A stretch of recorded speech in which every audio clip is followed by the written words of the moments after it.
What's up, folks? Welcome to Woodworking Against the Grain. We're cooking Italian tonight. I found an Italian Ragu recipe in an real old Italian cookbook. My wife got it in an estate sale. We're going to cook this up tonight and serve it over some 3-cheese tortellini. I'm going to zoom the camera in here in just a minute and show you what all is involved in this. This is an in-depth recipe. It's not something you want to try to throw together when you get home from work. This is something you might want to do on a special occasion, or on a weekend or something like that when you got plenty of time, because it's got Italian sausage in it. It's got smoked bacon, ground chuck, and ground pork. It's got 4 pounds of meat plus several vegetables that we're going to add here in just a minute. And then it's kind of a tomato cream sauce at the end. Then we'll serve that over that 3-cheese tortellini when we get it, and we'll talk more about it as we go along. Right now I'm going to zoom the camera off of me and onto this skillet over here and get this recipe started so you can see what's going on. You're going to want to try this sometime when you got time if you like Italian cuisine, because this one is hard to beat. Stay with us.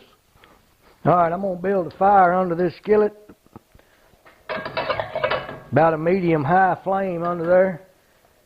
I'm going to add about a half a stick of butter. To that butter, I'm going to add 2 tablespoons of good quality extra virgin olive oil. That olive oil will allow that butter to get a lot hotter without burning. That's the reason we're putting that in there. We're going to let this butter melt and get happy with this olive oil right here in this skillet. And while that's going around, getting hot right there, we're going to add the rest of the butter that I just stuck in the bowl there. Alright, I got that back under some medium-high heat there, and our butter and olive oil is melted up good. We're going to add a cup of red onion, a half a cup of chopped smoked bacon. You know it's going to be good if it's got bacon in it.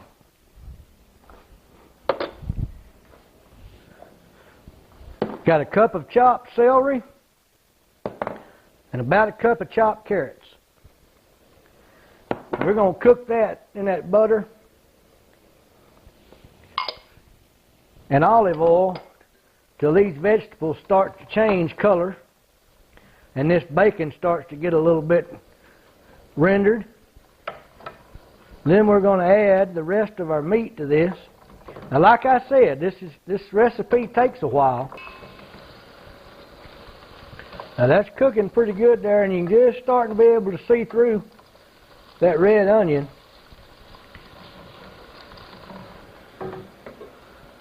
Right here I've got a pound of ground pork. We're going to add to that. Crumble that all up in there good. This is a pound of good ground chuck.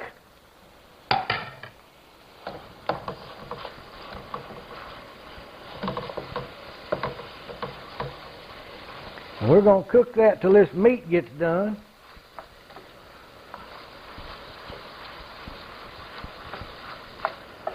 And then we'll add some more stuff to it here in just a few minutes. Then right here is a pound of good mild Italian sausage. You want to cook this till the meat gets about brown. Then I'll show you why it takes this so long to get done, because you let this, after you get everything in it, you let it simmer for a really long time, and that just really concentrates these flavors. We're going to let that go a little bit there till our meat gets brown. While we're waiting on this to brown, we're going to moisten this with about a cup of dry white wine. And we're going to cook it till all that wine cooks out of there. Let it simmer till all that evaporates and the meat gets good and brown. Then I'll show you what's next. Now this has been cooking for a few minutes now. Our meat's about brown. Almost all of the wine is cooked out of that. I'm going to sling it everywhere, it looks like. I can't cook without making a mess, so it's kind of the way it is. Now, when you get to this stage right here, we're going to just salt and pepper this to taste. If you're measuring your salt, I'd say put about a teaspoon or so in there. Pepper is one of those things, though, it's, you know, the more the merrier, as far as I'm concerned.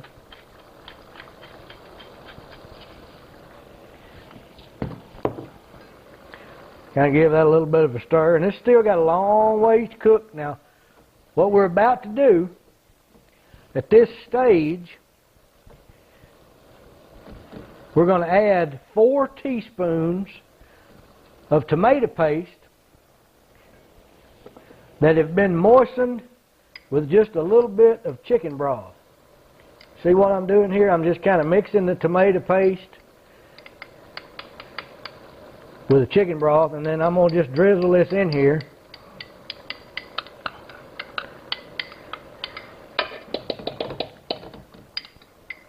And then I'm going to stir that in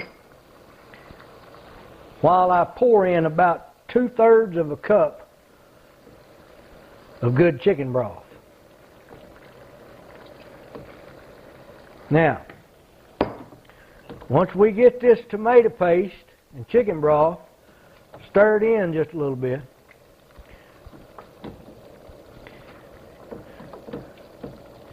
we're going to put a lid on this and turn the fire way down, and we're going to let this simmer for 90 minutes. That's what I said. We're going to let it simmer for an hour and a half, stirring it every once in a while. Then when we get back, after it's cooked that long, we're going to add some heavy cream and some more butter, and we'll serve this over this tortellini. I'll show you how that's going to go in just a few minutes. Don't run off. All right, we got about 6 quarts of water boiling here. It's rolling good. You always want to cook pasta in a big pot where it's got room to move around. Right here I've got 1.5 pounds of 3 cheese tortellini, and this is good stuff right here. We're going to just dump this in this water. Cook it till it's al dente, uncovered. Stir it every once in a while. And that's what we're going to serve this ragu over that's still cooking over here on the other side. We're just going to let this tortellini boil up and get it almost done and go from there. All right, our ragu's been cooking for an hour and a half here. Our tortellini's done. All we got to do to finish this now is I'm going to turn the camera where you can see this in just a minute. I'm going to add about 1/4 of a cup of heavy cream and about 1/2 stick of butter, and we're going to let that reduce, and this will be ready to serve. Stay with me. All right, we're going to add just a little bit more butter to this and a little bit of heavy whipping cream. Once that reduces just a little bit, this is going to be ready to plate up.